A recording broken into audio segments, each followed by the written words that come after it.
Hello दोस्तों, आज के वीडियो में एक्सरसाइज 3.1 का क्वेश्चन नंबर 7 सॉल्व करेंगे। तो क्वेश्चन 7 क्या है हमारे पास, draw the graph of the equation x minus Y plus 1 equal to 0 and 3x plus 2y minus 12 equal to 0। तो हमको दो इक्वेशन दी हुई है, इनसे हमको इसका ग्राफ ड्रॉ करना है। और इससे कह रहा है determine the coordinate of the vertex of the triangle formed by these lines and the x axis. तो हमसे कह रहा है जो हमको दो लाइन्स, ये दो इक्वेशन दी हुई हैं, इनसे हमको दो लाइन्स मिलेंगी और जो एक्स एक्सिस है उससे एक ट्रायंगल फॉर्म होगा, उससे उसका हमको वर्टेक्स बताने हैं उस ट्रायंगल के, और शेड करना है। जो हमको फाइनल ट्रायंगल मिलेगा उनका जो एरिया है हमको शेड करके बताना है, ये हमसे कह रहा है। तो चलो देखते हैं इसका सोल्यूशन कैसे होगा। तो इसमें हमको दो इक्वेशन दी हुई हैं, तो उनको पहले हम नोट कर लेते हैं।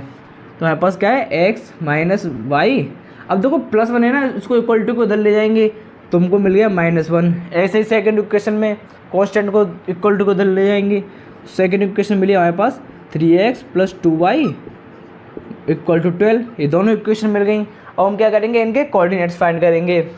तो पहली इक्वेशन ले ली मैंने, क्या है हमारे पास x minus y equal to -1।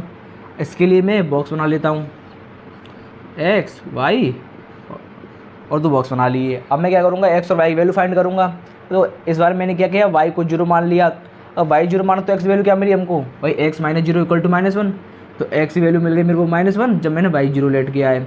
अब क्या करूँगा, मैं y को x को 0 मान लूँगा। अगर मैंने x 0 माना तो मेरे को क्या मिला, भाई -1 वो माइनस वाई इक्वल टू -1। अब दोनों साइड माइनस है तो माइनस से माइनस कट जाएगा, तो मेरे को क्या मिलेगा, y वैल्यू 1 मिलेगी जब मैंने x की वैल्यू 0 मानी थी। अब ऐसे ही सेकंड इक्वेशन के लिए निकालेंगे।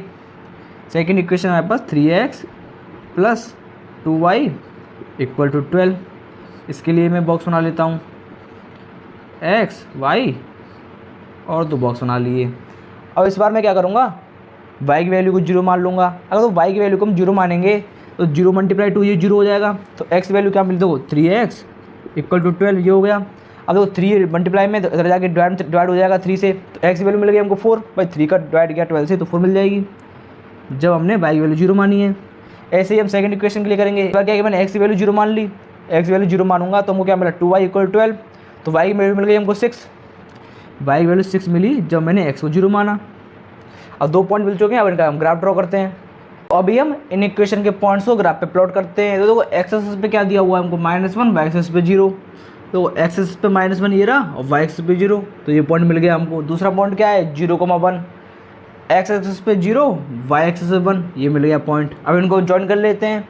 अब देखो हम ज्वाइन करेंगे इन दोनों को, तो वो क्या लाइन मिलेगी हमको, मिलेगी लाइन, ये वही लाइन मिली हमको।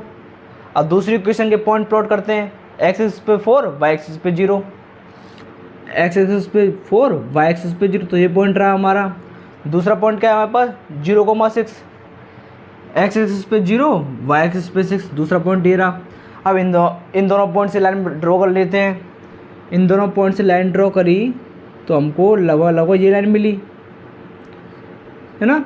अब देखो ये दोनों लाइन हमारी कहाँ पे इंटरसेक्ट कर रही हैं, ये दो लाइन हमारी इस पॉइंट पे इंटरसेक्ट कर रही हैं। तो इस पॉइंट का कोऑर्डिनेट क्या है हमारे पास, एक्स एक्सिस पे आ रहा है 2, वाई एक्सिस पे आ रहा है 3।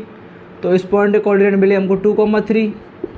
आप तो क्वेश्चन देखोगे, क्वेश्चन में हमसे क्या कहा था, हमको वर्टेक्स फाइंड करनी थी ट्रायंगल की, जो किससे मिल रही है हमको, लाइन से मिल रही हैं और एक्सिस से मिल रही हैं। अब देखो एक्सिस तो हमारा ये रहा, भाई एक्सिस तो ये है, ये वाला, और लाइंस क्या है हमारी, तो ये दो लाइंस, एक ये वाली लाइंस है, एक ये वाली लाइंस है। अब तो ट्रायंगल कहाँ फॉर्म हो रहा है, जिसमें एक्सिस भी हो लाइंस भी हो। तो एक्सिस ये रहा और लाइंस ये रही। यहाँ पे तो वाई एक्सिस है तो ये ट्रायंगल नहीं होगा, ट्रायंगल हमारा ये हो, इसमें एक्सिस भी आ रहा है और दोनों लाइंस भी आ रही हैं, इस वजह से।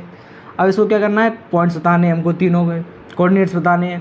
तो दूसरा कोऑर्डिनेट्स हमारा हो गया 4,0 और तीसरा कोऑर्डिनेट्स हो गया हमारा -1,0।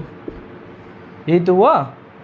अब हमको जो रीजन था वो सेट कर देना है। फिर ये हमने रीजन सेट कर दिया। तो ये हमारा क्वेश्चन था, हमारा क्वेश्चन सॉल्व हो चुका है। अगर आपको वीडियो पसंद आई हो दोस्तों शेयर करें, चैनल को लाइक करें, सब्सक्राइब करें। मिलते हैं एक और अगली वीडियो में, तब तक के लिए धन्यवाद।